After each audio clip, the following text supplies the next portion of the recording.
O momento que a gente está vivendo, por exemplo, da pandemia do coronavírus, hoje a gente depende da ciência. E no futuro, esse conhecimento vai ser gerado numa vacina, alguém vai produzir essa vacina e vai distribuir para a sociedade. É fundamental uma parceria entre universidade e indústrias, e vejo que a essência disso é realmente a gente se colocar numa posição de protagonismo.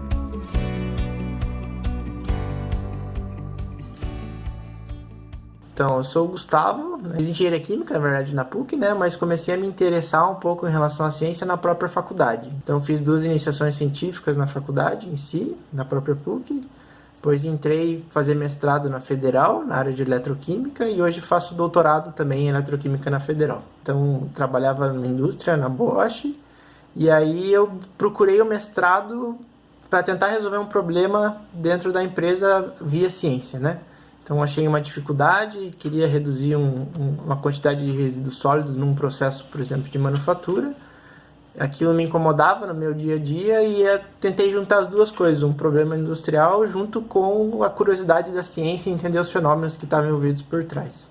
Eu comecei na Bosch como estagiário, fui efetivado no último ano da faculdade. Quando eu entrei realmente na indústria, a minha noção de mundo realmente aumentou. Quando você entra numa indústria grande, aí você realmente tem a noção assim, o quão grandes são as coisas. A gente fabrica bico injetor aqui em Curitiba, né? A produção é muito grande e aí você fica pensando, pô, vai um biquinho desse injetor aqui por cada injetor do cilindro do caminhão. Aí você vê a quantidade de produção que você tem dentro da fábrica e a quantidade de caminhão que existe. Não tinha essa noção, né, dos números assim que a gente vê da produção no dia a dia numa indústria, a quantidade de caminhão que vai e assim por diante. 50 etapas na manufatura para produzir um bico injetor. E daí você fala assim, putz, mas quantos bico injetores vai, quantos caminhões existem? E daí você vê uma noção de tudo que precisa para ter numa máquina, e você tem uma noção de o mundo é gigante.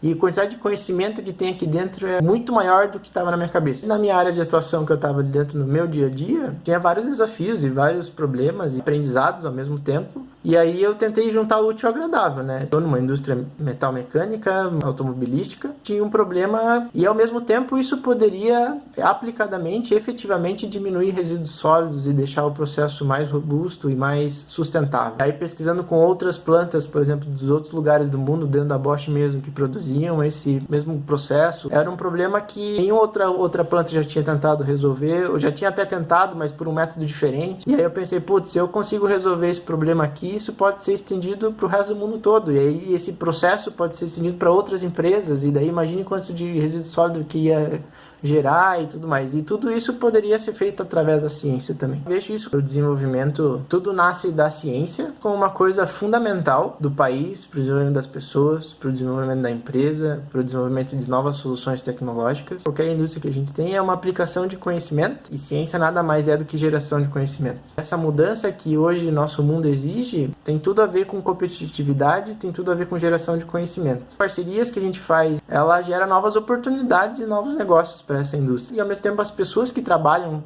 com isso se desenvolvem muito. Eu vejo isso como uma parte fundamental, efetivamente, instituições de pesquisa, né, e governamentais também em relação a isso.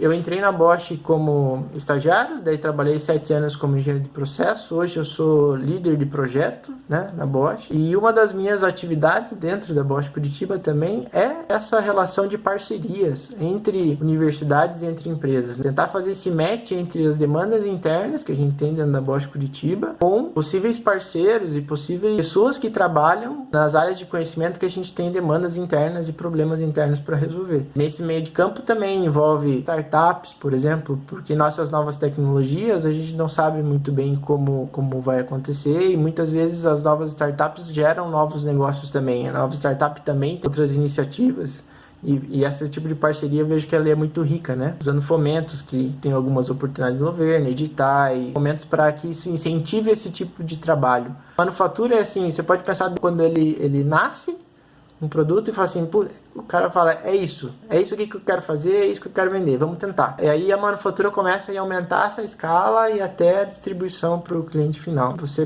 Do que você compra, existe um processo de manufatura por trás. E aí um componente de um injetor a diesel, por exemplo, que a gente chamava de corpo, tem um processo de manufatura, tem um processo de usinagem eletroquímica. E aí esse processo em específico gera uma quantidade de resíduo sólido muito grande. Os maiores problemas ambientais que a gente tem realmente no tratamento de resíduo e tal, se eu reduzo a regeneração desse resíduo na origem, existe todo um processo de tratamento otimizado. Esse processo tem em torno de 22 máquinas só dentro da Bosch Curitiba. Eu peguei um, né, mas ele ia ser replicado para todas as outras 22.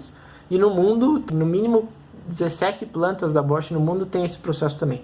Uma pesquisa aplicada nesse sentido, ela pode ter um impacto enorme. A gente sabe que a nossa matriz energética, base energética de petróleo, a gente sabe dos impactos que isso tem no meio ambiente, gases contribuem para o efeito estufa, a gente sabe que isso tem impacto no aumento da temperatura do planeta, isso tem impacto prejudicial e muda como funciona a vida na Terra. E aí novos materiais, novos dispositivos, novas fontes de energia mais renováveis, elas são importantes. E o meu doutorado tem a ver com isso. Como eu pego esses materiais bem desenvolvidos, com nanotecnologia e transformo ele num dispositivo aplicável, como uma bateria ou um supercapacitor para usar nas próximas gerações de celulares ou para usar nos próximos relógios que a gente tem, sensores que a gente pode colocar, por exemplo, na pele e medir, por exemplo, pelo suor da tua mão, qual que é o nível de glicose, por exemplo, que tem no teu corpo, ou se tem alguma toxina na tua saúde. Análises rápidas que a gente tem médicas, de uma maneira que seja sustentável. Poderia ser um pouco melhor questão de consciência de ambos os lados,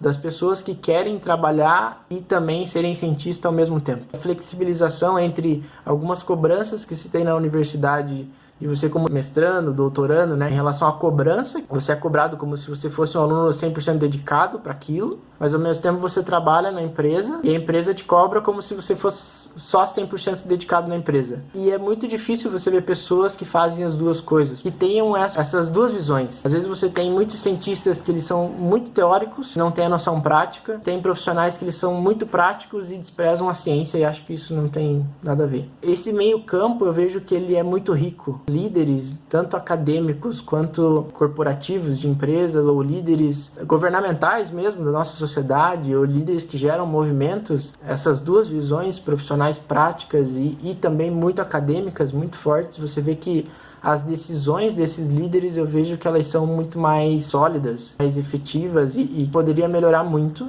Questão de parcerias ainda entre universidade e indústria é uma coisa que tem, mas eu ainda acho que é muito fraco. E você vê que a geração de tecnologia, que a gente chama do primeiro mundo e terceiro mundo, por que é o primeiro mundo? Porque a geração de conhecimento, as coisas saem lá antes e depois são replicadas para cá. E por que não fazer aqui? Intensificar isso, começar a criar tecnologia, a gente cria tecnologia e exporta também, mas o percentual disso é muito pequeno. A gente tem potencial e tem muita gente boa aqui para também criar tecnologia e vender tecnologia aplicada. Por que não? Por trás disso tudo, o que tem? Recurso. A gente precisa de ferramenta de trabalho, de incentivo, oportunidades, a vontade efetivamente da parceria ganha-ganha e realmente falar assim, não, a gente pode e a gente vai fazer. Protagonismo das pessoas acreditarem e falar assim, não, a gente pode sim. Atrás desse pensamento vem recurso, vem estrutura, vem parceria, vem colaboração e as coisas dão certo. Vejo que a essência disso é realmente a gente se colocar numa posição de protagonismo